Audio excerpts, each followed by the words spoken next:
ஆன்மீக நண்பர்கள் அனைவருக்கும் வணக்கம். இன்னைக்கு நம்ம இனியவள் உற்சாகம் டிவி சேனலில் என்ன பார்க்க போகிறோம் அப்படின்னா, சமயபுரம் மாரியம்மன் கோவில் பற்றி பலரும் அறியாத பல சுவாரஸ்யமான விஷயங்கள்.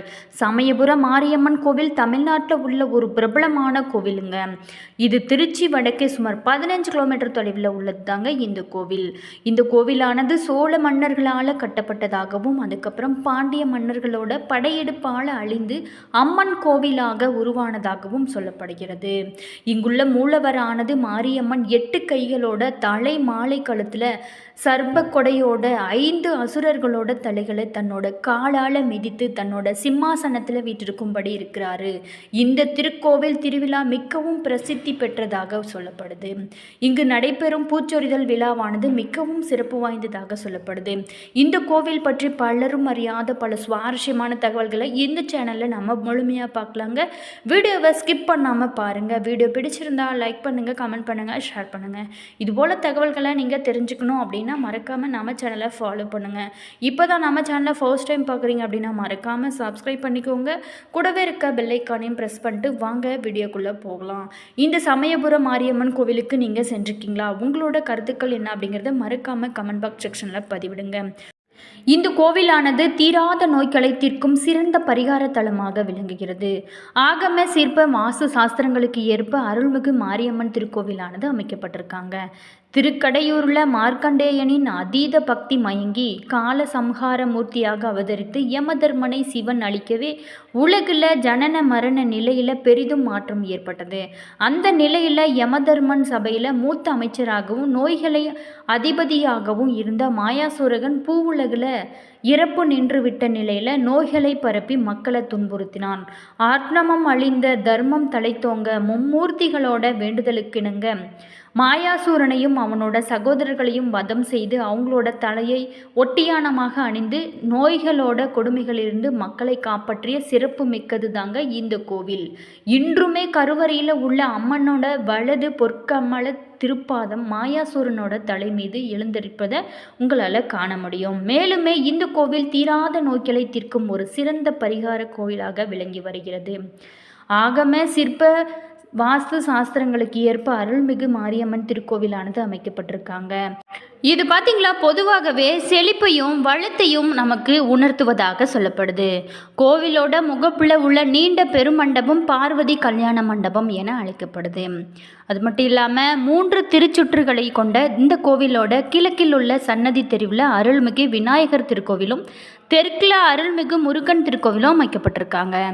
தேரோடும் வீதியின வடக்கே மீண்டும் ஒரு விநாயகர் கோவிலும் அமைத்திருக்கப்பட்டிருக்காங்க. மேற்கில் அருள்மிகு ராஜகோபால சுவாமி பிரதிஷ்டை செஞ்சிருப்பது மற்றொரு சிறப்புன்னே சொல்லலாம். திருவிழா அப்படின்னு பார்த்தோம் அப்படின்னா தைப்பூச திருவிழா, பூச்சொரிதல், சித்திரை பெருந்திருவிழா, புரட்டாசியில் நவராத்திரி பெருவிழா ஆகியவை எல்லாமே மிக முக்கியமான திருவிழாக்கள்னு சொல்லலாம். தை மாதத்தில் தைப்பூச திருவிழா நடைபெறுகிறதுங்க. 10ஆம் திருநாளில் ஸ்ரீரங்கம் அரங்கநாதர் சுவாமி திருக்கோவிலிருந்து மாரியம்மன் சீர்பெறுதல் வைபவம் நடைபெறுகிறது. மாசி மாதத்தில் கடைசி ஞாயிற்றுக்கிழமை அம்மனுக்கு பூச்சொரிதலானது நடைபெறும்.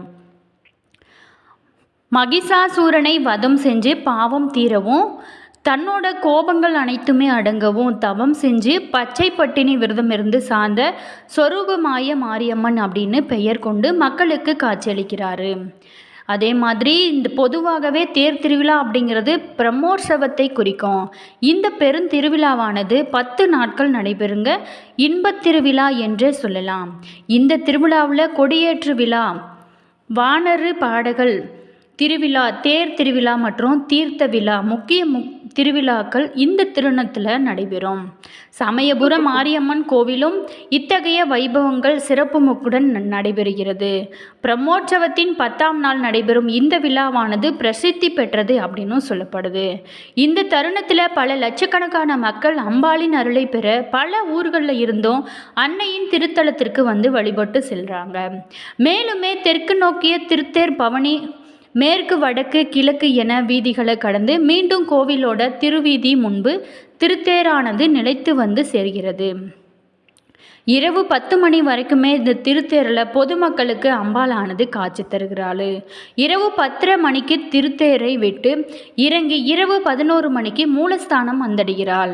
அம்பாளை நேரடியாக சென்று தரிசிக்க முடியாதவங்க பக்தர்கள் திருத்தேர் உலா மூலம் தங்களோட காண துடித்த அம்மனை நேரடியாக கண்டு அருள் பெறலாங்க, வாய்ப்பினை பெறுகிறாங்க. மேலுமே நோய்வாய்ப்பட்டவங்க அல்லது முதியவங்க, இயலாதவங்க மற்றும் பிற அம்பாளோட அருளை பெறவும் இந்த தேர் திருவிழா மிகச்சிறந்த வாய்ப்பினை நமக்கு கொடுக்கிறது. வலம் வரும் அன்னையின் அருளை மக்கள் அனைவருமே பெற்று புத்துயிருடன் தங்களோட இல்லம் நோக்கி செல்றாங்க. நமக்கு அன்னை நம்மை துன்பங்களையும் அறியாம நமக்குள்ள இருக்கும் ஆணவத்தையும் அடியோடு அகற்றுகிறாள். அதே மாதிரி இந்த கோவிலோட மாரியம்மன் கோவிலோட தல விருட்சம் வேப்ப மரமாகும். சுமார் 1000 வருடங்களுக்கு முற்பட்டதாக சொல்லப்படுது. இந்த மரம் தற்பொழுது காப்பு விண்ணப்ப சீட்டை விண்ணப்பிக்கும் முதன்மை இடமாக திகழ்கிறது. அம்மாளுக்கு பூஜைகள் நடைபெறும் பொழுது தல விருட்சக மரத்திற்கும் பூஜைகள் நிகழ்த்துவது வழக்கமான ஒன்றுதாங்க. வேப்ப மரம் அப்படின்னாவே அது மகமாயின் மறுபிம்பமாக சொல்லப்படுகிறது. வேப்ப மரத்தை அம்பாளுடன் தொடர்பு படுத்தி கூறும் மரபு தமிழ் பண்பாட்டில் நிலை பெறுவதையாக சொல்லப்படுகிறது. அது மட்டும் இல்லாமல் இந்த கோவிலில் பல அற்புதங்கள் இருக்குங்க. பல்வேறு மருத்துவ நலம் பயக்கும் இந்த வேப்ப மரத்தோட அடியில் இருக்கும் புற்றில் தான் 1000 கண்ணுடையாளின் அழகிய செப்பு திருமேனியானது எடுக்கப்பட்டது. தற்போது துணை சன்னதியில் வீற்றிருக்கும் அன்னை இன்றுமே தல விருட்சத்தை நோக்கியுள்ளவாறே காட்சியளித்து கொண்டு இருக்கிறாள். இப்படி நலன் பயக்கும் வேப்ப மரம் அன்னையின் திருவுருவமாக வணங்கப்பட்டு வருது. அது மட்டும் இல்லாமல் வேப்ப மரத்தை அன்னையின் உடலாகவும், வேப்ப இலையை மகமாரியின் அக்னி கிரீடமாகவும், வேப்பம் பூவை நெற்றியில் உள்ள வைரத்தில் கத்திருக்கும் தொடர்பு படுத்தி சொல்லப்படுகிறது. எனவே சிறப்பு பெற்ற இந்த தல மரமானது இன்றுமே பக்தர்களுக்கும் பொதுமக்களுக்கும் பெரிதும் பயன்பாடு கொண்டதாக போற்றி வணங்கப்படுகிறது. தானத்தில் சிறந்தது அன்னதானம். உண்டி கொடுத்தோர் உயிர் கொடுத்தோரோ, பசித்தோர முகம் பார் பரம்பொருள் அருள் கிட்டும் என்ற வாக்கியத்திற்கேற்ப தானத்திலே சிறந்த அன்னதானத்திற்கென தமிழக முதல்வரால் அறிவிக்கப்பட்ட நன்கொடையாளர்கள் பங்கேற்புடன் கூடிய அன்னதான திட்டம் சமயபுரம் மாரியம்மன் திருக்கோவிலில் முதல் தொடங்கப்பட்டு சீரும் சிறப்புமாய் அனைவராலுமே பாராட்டப்படும் வகையில் நடைபெற்று வருகிறது.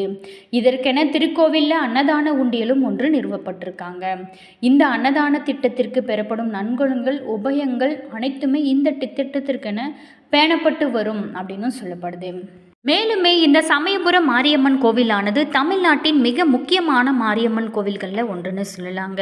இங்குள்ள மாரியம்மன் சிலை சுதையால் ஆனதுங்க. தீராத நோய்களை குணமாக்கும் வல்லமை கொண்டது.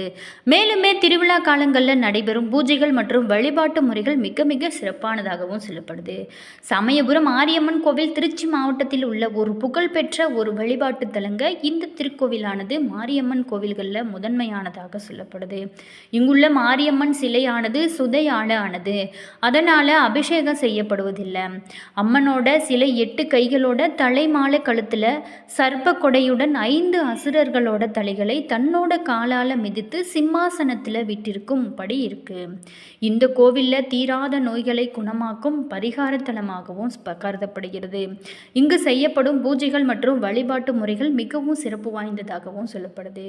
குறிப்பாகவே திருவிழா காலங்களில் செய்யப்படும் பூஜைகள் மற்றும் அலங்காரங்கள் கண்கொள்ளா காட்சியாக இந்த கோவிலானது அமைஞ்சிருக்கு. சமயபுரம் மாரியம்மன் கோவில் தமிழ்நாட்டில் மாரியம்மன் கோவில்களில் முதன்மையானதாக சொல்லப்படுவதால் இங்கு நடைபெறும் திருவிழாக்களில் ஆயிரக்கணக்கான பக்தர்கள் கலந்து கொள்கிறாங்க. அநீதிகளையும் தீமைகளையும் அழித்து தீராத நோய்களை தீர்த்து வைக்கும் பரிகாரத்தலமாக சொல்லப்படுது. திருச்சி மாவட்டம் சமயபுரத்தில் உள்ள அருள்மிகு மாரியம்மன் திருக்கோவிலானது பல அற்புதங்களை கொண்டிருக்கு. அதே மாதிரி இந்த கோவிலானது காவிரியின் வடகரையில் திருச்சி சென்னை தேசிய நெடுஞ்சாலையில் திருச்சியிலிருந்து சுமார் 15 கிலோமீட்டர் தொலைவில் அமைந்திருக்கு. இன்றுமே கருவறையில் உள்ள அம்மனோட வலது பொற்கமல திருப்பாதமானது மாயாசுரனோட தலை மீது எழுந்திருப்பதை காண முடியுங்க. மேலுமே இந்த திருக்கோவிலானது தீராத நோய்களை தீர்க்கும் ஒரு சிறந்த அற்புத பரிகார தலமாக விளங்குகிறது. என்ன நண்பர்களே, இந்த வீடியோவில் சமயபுரம் மாரியம்மன் கோவிலோட சிறப்புகள் என்ன அப்படிங்கிறத பற்றி பார்த்தோம். இந்த வீடியோ நிச்சயமாக உங்களுக்கு பல பயனுள்ள ஒரு தகவல்களை தந்திருக்குன்னு நினைக்கிறேன். வீடியோ பிடிச்சிருந்தா லைக் பண்ணுங்கள், கமெண்ட் பண்ணுங்கள், ஷேர் பண்ணுங்கள்.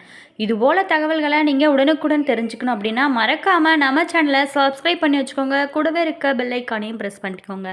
அப்போ தான் நாங்கள் போடுற ஒவ்வொரு வீடியோவும் உடனுக்குடன் நோட்டிஃபிகேஷனாக வந்து சென்றடைங்க. அதே மாதிரி உங்களுடைய கருத்துக்கள் என்ன அப்படிங்கிறத மறக்காமல் கமெண்ட் பாக்ஸ் செக்ஷனில் பதிவிடுங்க. நீங்கள் இந்த கோவிலுக்கு சென்றிருக்கீங்களா? உங்களோட கருத்துக்களை மறக்காமல் கமெண்ட் பாக்ஸ் செக்ஷனில் சொல்லுங்கள். அதே மாதிரி ஜோதிட ரீதியான அனைத்து விதமான பிரச்சனைகளுக்குமே தீர்வு சொல்லப்படுங்க. டிஸ்கிரிப்ஷனில் ஸ்ரீ வராகி அம்மன் ஜோதிட நிலையம் நம்பர் கொடுத்துருக்கோம். நீங்கள் கால் பண்ணி தாராளமாக கேட்டு தெரிஞ்சுக்கலாங்க. சமயபுரம் மாரியம்மனை போற்றி. All views. தேங்க்யூ.